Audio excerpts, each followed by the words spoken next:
নমস্কার বন্ধুরা, অনেক দিন পর তোমাদের সামনে আবারও আসলাম। কেমন আছো সকলে? আশা করি ভীষণ ভালো আছো। আজকে একটা রেসিপি শেয়ার করব, তো চলো সেটাই দেখে নিই। এখানে দেখো, আমি মসুর ডাল নিয়েছি। আজকে মসুর ডালের একটা রেসিপি শেয়ার করব। এটা অনেক দিনের ভিডিও, তোমাদের সাথে শেয়ার করা হয়নি। এখানে দেখো, গোটা মসুর নিয়েছি আমি আমার প্রয়োজন মতো। নিয়ে আমি এখানে 1 কাপ, মানে উঁচু উঁচু করে 1 কাপ নিয়েছি। নিয়ে এই ডালটাকে এমনি জলে 2 থেকে 3 বার ধুয়ে নেব। আর জানোই তো ডালের মধ্যে কত ময়লা থাকে, তাই খুব ভালো করে আমি এটাকে সিদ্ধ করে নেব, মানে ভালো করে ধুয়ে সিদ্ধ করে নেব। এবার এখানে দেখো, একটা পেঁয়াজ নিয়েছি, গোটা রসুন নিয়েছি, কড়াইশুঁটি নিয়েছি, কাঁচা লঙ্কা নিয়েছি, আর নিয়েছি টমেটো।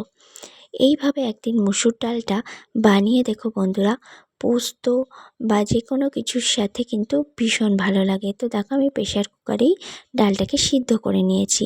চাইলে তোমরা এমনি কড়াতেও সিদ্ধ করে নিতে পারো। কড়াটাকে গরম করে এখানে 2 চামচের মতো সর্ষের তেল অ্যাড করেছি। সর্ষের তেলটা একটু গরম হলেই ওই কুচো করে রাখা পেঁয়াজটা আমি দিয়ে দিয়েছি।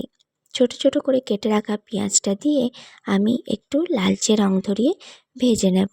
Welcome back to my Bengali kitchen. Bengali কিচেনে সকল বন্ধুকে স্বাগত।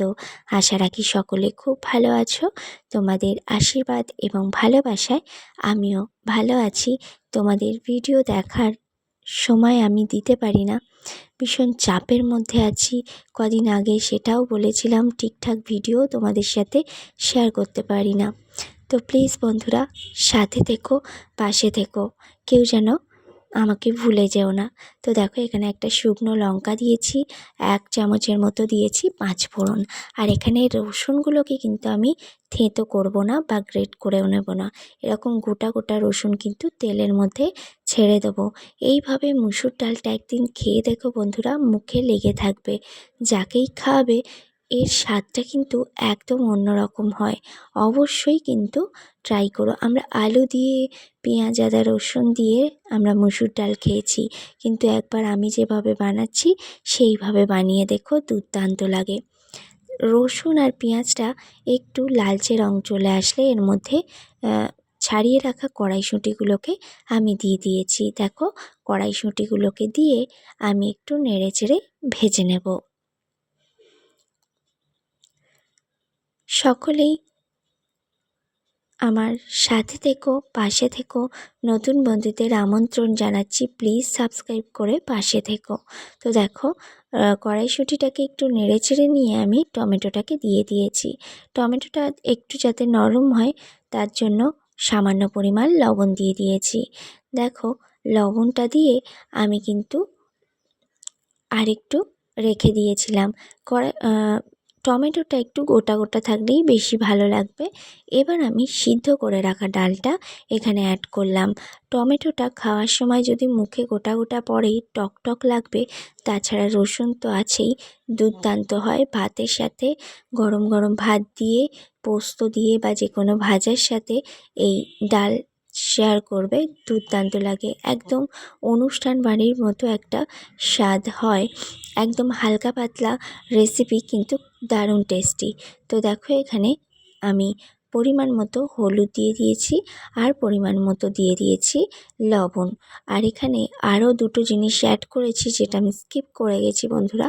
দেখো, এখানে সামান্য পরিমাণ কয়েক দানা চিনি দিয়েছি আমি, আর একটা কাঁচা লঙ্কা আমি গোটা চিড়ে দিয়ে দিয়েছি। দেখো, দেখতেই পাচ্ছ। এবার আমি একটু ঢাকা দিয়ে ফুটিয়ে নেব ডালটা। দেখো, ফুটে গেছে। তোমরা যখন বানাবে তখন কিন্তু এর গন্ধটা নিজেরাই অনুভব করবে। এখন তো ভিডিও থেকে তোমাদের গন্ধটা অনুভব করাতে পারবো না বন্ধুরা।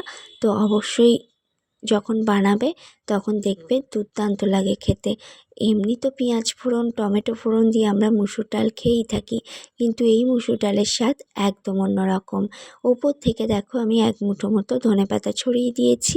ধনেপাতা ছড়িয়ে দিয়ে আমার কিন্তু রেসিপি মোটামুটি একদমই রেডি হয়ে গেছে। তো আমি ঢাকা দিয়ে এবার কিছুক্ষণ রেখে দেবো। ঢাকা দিয়ে কিছুক্ষণ রেখে দেওয়ার পর সার্ভ করে তোমাদের দেখাচ্ছি কেমন হয়েছে ডালটা। তো দেখো আমি এখানে বাটির মধ্যে ডালটাকে সার্ভ করে নিয়েছি। এবার আরও একটা জিনিস এখানে অ্যাড করব। তো দেখো কড়াটা ধুয়ে আমি একটু জল দিয়ে দিলাম। এটা কিন্তু সকল মায়েরাই করে থাকে, কড়া ধুয়ে, তরকারির কড়া ধুয়ে একটু জল দেয়, ডালের কড়া ধুয়ে জল দেয়। এতে কিন্তু রান্নার স্বাদটা অনেক অনেক গুণ বেড়ে যায়। তো দেখো এখানে আমি গোলমরিচ পাউডার 1 থেকে 1.5 চামচের মতো দিয়ে দিয়েছি। অবশ্যই ট্রাই করো কিন্তু বন্ধুরা। আজকের এই ছোট্ট রেসিপি তোমাদের কেমন লাগলো জানিও। সকলকে অনেক অনেক ধন্যবাদ ভিডিওটা দেখার জন্য।